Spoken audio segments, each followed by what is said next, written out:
Oh, we got our first Christmas card. Oh, that's exciting. We got our first Christmas card. Happy Hanukkah, by the way. We forgot to mention that on the second. Happy Hanukkah. Our first holiday card wasn't to us. It was from the other people that used to live here. So that was good. But welcome to the Todd and Erin daily stream, by the way. But the other family looked great. I know, right? Nicely posed. I don't think we have ever done a holiday newsletter ever. Thank goodness this wasn't a newsletter. This is when everyone sends you a letter saying, here's a little update, what's going on, and a little passive aggressive. It's like, no, Johnny, who's 2, just graduated from Harvard. Just won the Nobel Peace Prize. Didn't expect that one. I think the only time we've even sent out a holiday card was the time that I combined all the thank you notes for Zoe's presents and gifts that everybody gave us when we brought her home, and Christmas. So it was kind of like, here's Zoe, thank you, Merry Christmas, and thank you. Yeah. Kind of multitasking. She's not in Harvard, she's a baby. Yeah. So anyway, I can't believe what horrible happened. news. Horrible news in the avenues in Salt Lake City, Utah. Now think about it. A lot of you we've all done landscaping, and especially like planting a tree, I think has the significance. You know, you have a pine tree in a bucket and you plant it in your front yard, and so every day when you get in your car, you look at it, you pull up to your house, it's always there. It's covered with snow in the winter, and it says, a winter wonderland. On F Street, one nice gentleman had done all these things, and then when he woke up the other day, he realized his tree was gone. Someone saw his tree that he had planted 15 years ago, and someone had looked at it and thought, oh, that'd be a good Christmas tree, and sawed it and took it away. For Christmas. They stole his tree. They drove by. This is my thing. Yeah. They probably drove by for about 10 years, being a thief, as the thief was growing inside them. So the thief was playing the long game here, okay? Seeing it grow, tempting them more and more, and then finally this year they couldn't do it anymore. And it just snapped. And they just cut it down. So why did he take it down? It was on Facebook. I saw it. No, I think he probably just had so many messages of, oh, that's awful, or oh, maybe he just felt like he'd had enough empathy or something. I wanted to start a GoFundMe page and go get to the nursery and get a nice big one, a 20-footer, and just like get it in there. But he's taken it down, so we can't find him. I know, that makes me so sad. Look, if you're watching, a lot of avenues people do, please put it back up. We would like to help. Yeah.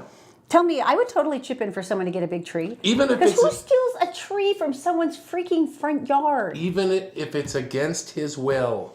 Yeah, a drive-by tree. We will tree him. Yeah, it'll happen. All right. So anyway, another controversy going on that's not really a controversy, but we're going to put it to the test.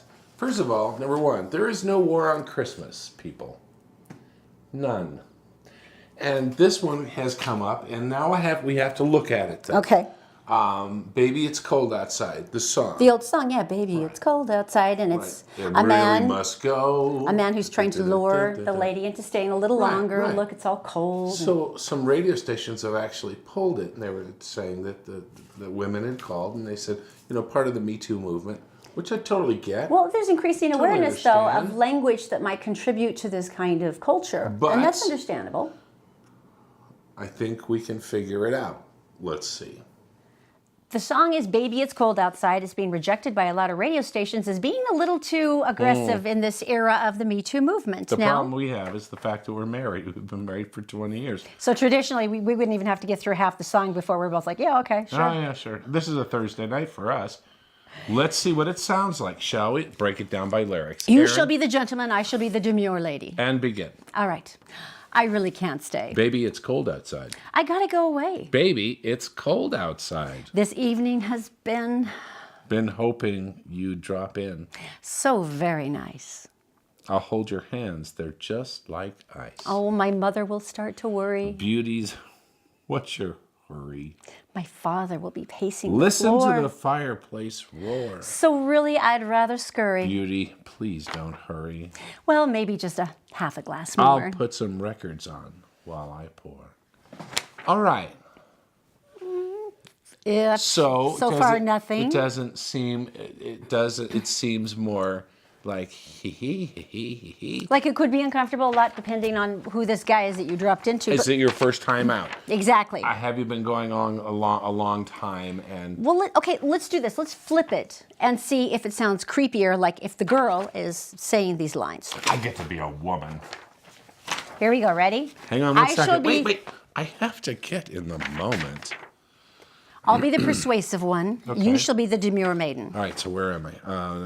Got it? Okay, so I'm ready. So the first part ran, and now, well, maybe just half a drink more. I'll put some records on while I pour. The neighbors might think, Baby, it's cold outside. what's in my drink? No cabs to be had out there. What's in my drink? That's like a bad... That's not a good That's a thing. bad line. I wish I knew how Your eyes are like starlight now. to break this spell. I'll take your hat. Your hair looks swell. I ought to say no. Ooh, okay. See, now we're getting into that. I ought to say no. Well, what's the sense of hurting my pride? Like, if you say no, you're going to hurt my feelings. Oh, wait, I'm supposed Can to be we the guy please here. continue? Sorry. Okay. Baby, why hurt my pride? At least I'm going to say I tried. Baby, don't hold out. Baby, it's cold Outside. Now you start with You do have to do this one.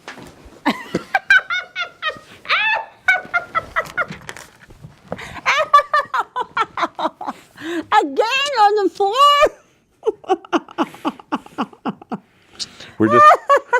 We're disturbing the dog. Have you been eating cheese? Well, there was the wine and cheese plate earlier. It was very tasty. The Todd and Erin Daily Stream is brought to you by PC Laptops, with desktops and laptops starting as low as $7.99 with a lifetime parts and service warranty. They fix phones too. Go to PCLaptops.com. And by Brio Technologies. They rent, sell, and install audiovisual components, including professional sound, lighting, video and intercom systems, components, projectors, interactive whiteboards, and classroom audio systems. Just go to BrioAudiovisual.com.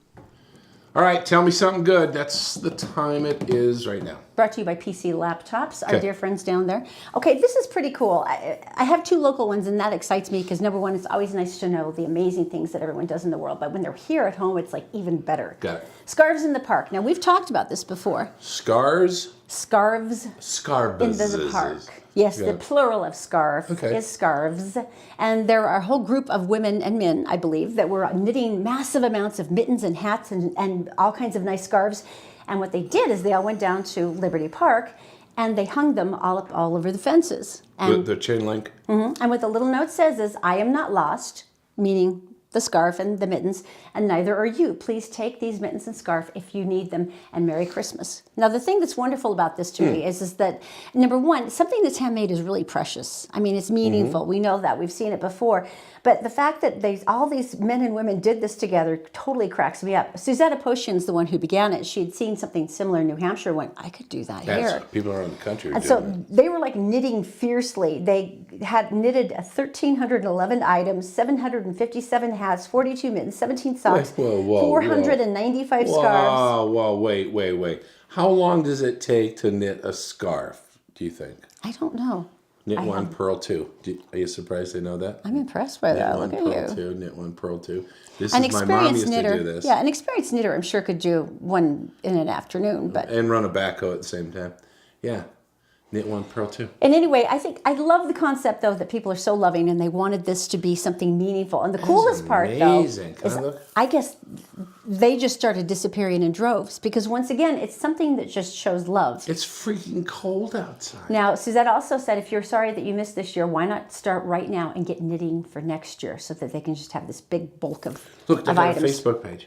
Yes, Scarves in the Park, Salt Lake City, Utah. Scarves with an F. Scarves in the Park. Very cool. Now, Meals on Wheels. I love Meals on Wheels. Do you know that the people who drop these meals off for these people also keep an eye on them? Tell me more. Well, it's the elderly, and one of the major reasons they started Meals on Wheels, obviously, was for the nutrition, and it's part of this, a government program.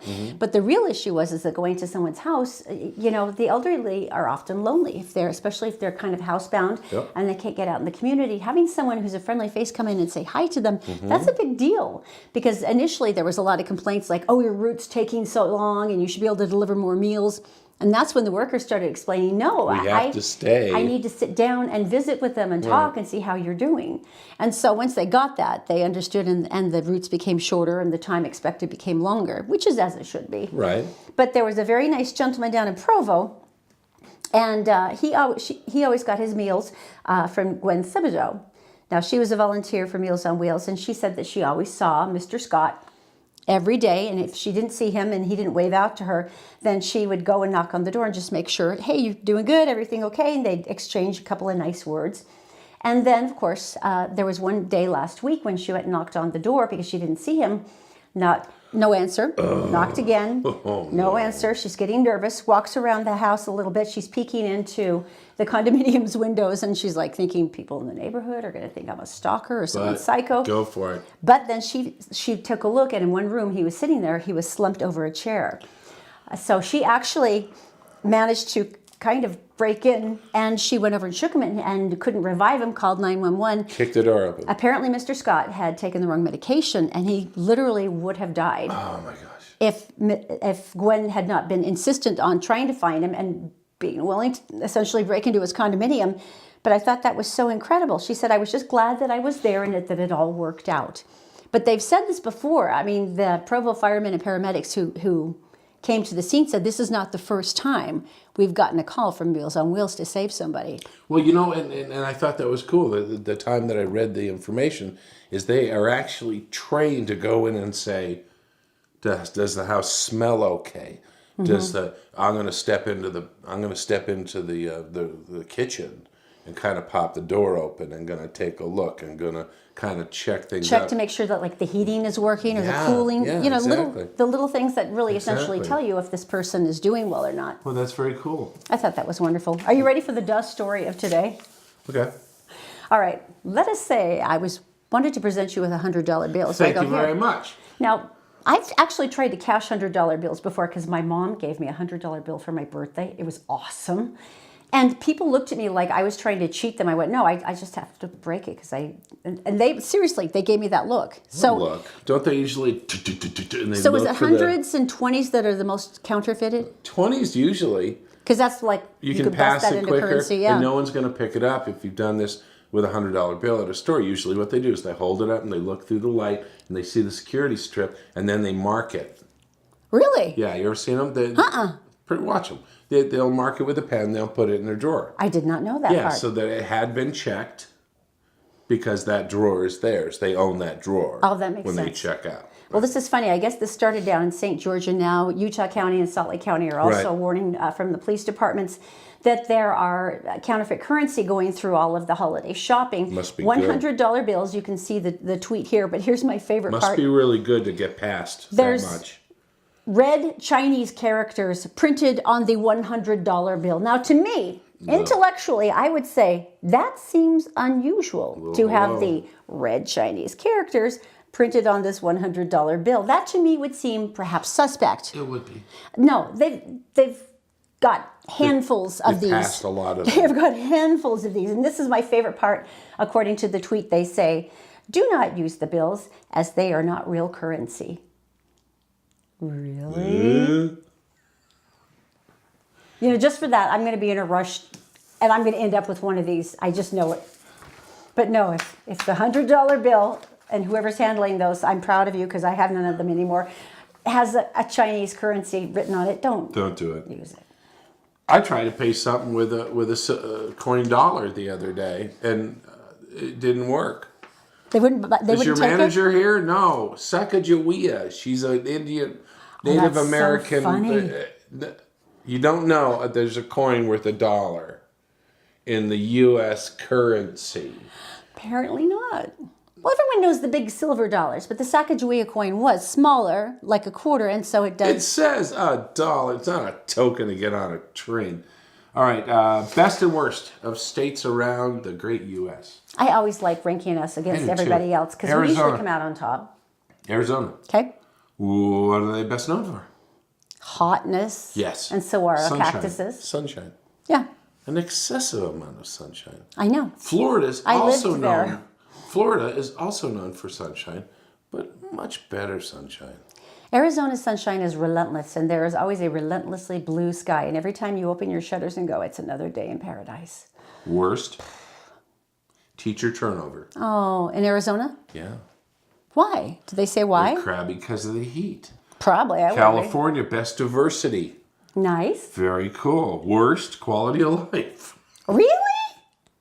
I thought those Californians were like, oh, we're California, we're so happy, We're we're on better the beach, than you. we're surfing. Yeah. They're so much happier, and their No. quality of life sucks. No, a very limited sense of community and air pollution. Oh, no. Kind of gets them. Idaho, best Now I home feel guilty. ownership. Home ownership. So it's more affordable there. That's nice. Right. Than a lot of the country. Worse for cyberbullying. Really? But Idahoans tend to be so nice. That's very disappointing. Maryland makes millionaires, which is cool. Can we move there and see if it rubs off on us? No, because the worst part is they have the most bed bugs in the country.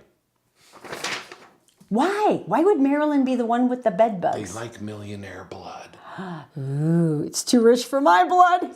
Can you imagine the ticks are laughing their butts off? Get it? Because it's... Never Just gonna mind. end the show there. No, All right. no. You guys have a great Now, what day. If about you you, like, Todd? the show, What about you, share and like the show. Don't forget Really, to you're check out jealous our of my other bed bug pages. line? Oh my gosh.